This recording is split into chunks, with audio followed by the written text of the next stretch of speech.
हरियाणा के सिरसा जिले के 4 युवक हिमाचल प्रदेश के मणिकरण साहिब से सकुशल लौट आए हैं। चारों युवक दोस्त हैं और निजी कंपनियों में काम करते हैं। हालांकि इन युवकों को रास्ता बंद होने के कारण 2 रातें सड़क पर ही गुजारनी पड़ी। बुधवार कल सुबह सिरसा पहुंचने के बाद युवकों व उनके परिवार वालों ने राहत की सांस ली। इन 2 दिनों में जो दृश्य वहां का देखा उसे वे कभी भूल नहीं पाएंगे। सिरसा के प्रेम सेठी, इंदर शर्मा, अमित व हरप्रीत ने बताया कि वे 7 जुलाई को सिरसा से मणिकरण साहिब दर्शन के लिए निकले थे। 8 जुलाई को कसोल पहुंचे। वहां रात रुकने के बाद मणिकरण में गुरुद्वारा साहिब में माथा टेककर वापस नीचे की ओर निकल पड़े। उस समय वहां पर बाढ़ जैसी कोई स्थिति नहीं थी। आधे घंटे के बाद ही बादल फटने से नदी का जल स्तर बढ़ना शुरू हो गया। 9 जुलाई को जब वे निकले तो मणिकरण साहिब से 35 किलोमीटर दूर मंडी के बीच फंस गए। ये बादल फटा 7 तारीख को निकले थे जी यहाँ से, ठीक है। 8 को हम वहाँ पहुँचे थे, ठीक है। और उसके बाद हम वहाँ जाके होटल लिया हमने, और वहाँ जाके हमने आगे मणिकरण साहब गए। वहाँ से जब हम वापस आए तो वापस आते समय बारिश चालू हो गई और वहाँ बादल फट गया, तो उसकी वजह से हम दिक्कत ज़्यादा आ गई थी वहाँ। सर मेरा नाम इंदर है और सर मेरे लाइफ का सबसे जो मैंने देखा था फर्स्ट टाइम इतना भयानक सीन मैंने देखा अपनी लाइफ का। हमें पता है हम कैसे वहाँ से सिचुएशन निकल के आए। वहाँ की गवर्नमेंट का आप लगा लो, किसी का भी लगा लो, किसी का भी कोई सपोर्ट नहीं है। हमने लड़ झगड़ के कल हमने वहाँ से खुलवाए ब्लॉक, तब जाके हम यहाँ पहुँचे। मेरे पास उसकी वीडियो है, मैं आपको वीडियो भी शेयर करूँगा अगर हो सके तो। और वहाँ पे कुछ भी खाने पीने पानी का किसी टाइप का कोई बंदोबस्त नहीं। जो बंदा जिस सिचुएशन बैठा वो उसी सिचुएशन बैठा, कोई किसी टाइप का भी कोई भी इंतजाम नहीं है, कुछ भी नहीं है। वहाँ पे नेटवर्क वगैरह सब बंद कर दिए गए ताकि वहाँ की कोई भी रिपोर्ट बाहर ना निकल पाए।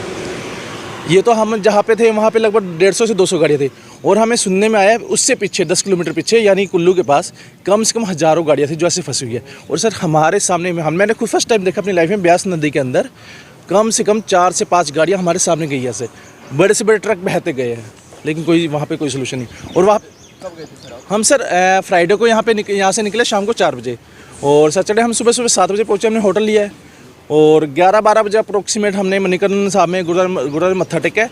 और अगले दिन हमें पता चला भी ये सीन हुआ है। हम शुक्र मानिए 11 बजे वहाँ से हम निकल लिए, नहीं तो हम भी शायद वहीं फंसे होते, क्योंकि हमारा संडे का प्रोग्राम था वहाँ जाने का मणिकरण साहब में। और भी क्या कुछ रहा सर? और काफ़ी लोग परेशान हैं सर, बहुत लोग परेशान हैं। वहाँ पे 60% तो लेडीज़ थी। वहाँ पे लेडीज़ को हमने देखा है कैसे वो परेशान हो रही है, बच्चे कैसे परेशान हो रहे हैं, उनको कुछ खाने को नहीं है, दूध वगैरह नहीं है। वहाँ की अगर मैं पब्लिक का सपोर्ट भी मानूँ, कम से कम अगर अदर जगह पब्लिक का सपोर्ट होता है, वहाँ की पब्लिक का भी सपोर्ट नहीं है। जो चीज़ 10 रुपये की मिल रही है वहाँ पे वो चीज़ 50 की दे रहे हैं। यहाँ तक कि लेडीज़ वॉशरूम जाने के लिए भी 30-30, 40-40 रुपये ले रहे हैं वहाँ के पब्लिक वाले। यहाँ पर ये सीन हो रहा है। आपका क्या नाम है सर? जी मेरा नाम अमित है जी। तो किस तरह का मंजर पहली बार देखा आपने? किस तरह का मंजर? लाइफ का फर्स्ट एक्सपीरियंस था मेरा, जो मैंने देखा। मतलब इतना बुरा हालात था ना, बस पूछो मत। बस किसी तरह हम कोशिश करके बच के आ गए। एक पेट्रोल पंप मिला जहाँ, मतलब 2 पेट्रोल पंप पे गए थे, एक में पानी मिक्स हो चुका था। दूसरा पेट्रोल पंप पे गए, वहाँ किसी तरह हमें पेट्रोल मिल गया, डीजल मिल गया 1500 का। मैं ऐसा समझो उसी डीजल की बदौलत हम नीचे आए, नहीं तो हमारे पास आने का कोई साधन भी नहीं था। बहुत बुरा हाल था। आने का साधन भी नहीं था बिल्कुल, मतलब डीजल ही नहीं होता तो फिर आता कहाँ से नीचे? गाड़ी का कोई वो नहीं था ना, गाड़ियाँ बह रही थी, सारी गाड़ियाँ बह रही थी। बहुत बुरा हाल था। लोगों का डूब चुके थे पूरे। घरों के ऐसा समझो जी, हम तो बैक क्रॉस करके किसी ने हमें गांव का रास्ता बताया कि वहाँ से चले जाओ। हम गाड़ी रात को वापस भी लेके गए, हमारे नेटवर्क तो रात को जा ही चुके थे।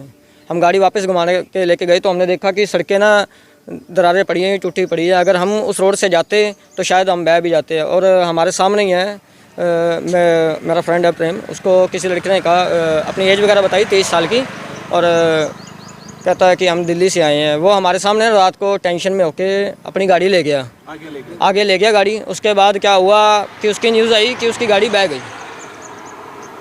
अगर उस टाइम सिचुएशन ये थी कि हम भी उसके साथ यही प्लान बनाए बैठे कि हम निकल जाएं, लेकिन हम चारों ने फ्रेंड मिलकर ये कहा कि अगर 150-200 गाड़ियाँ खड़ी हैं उनके साथ हम खड़े रहें, जब ये निकलेंगी तो भी हम उनके साथ चलेंगे। तो हमने 2 दिन वहाँ वेट किया, सब्र किया। हाँ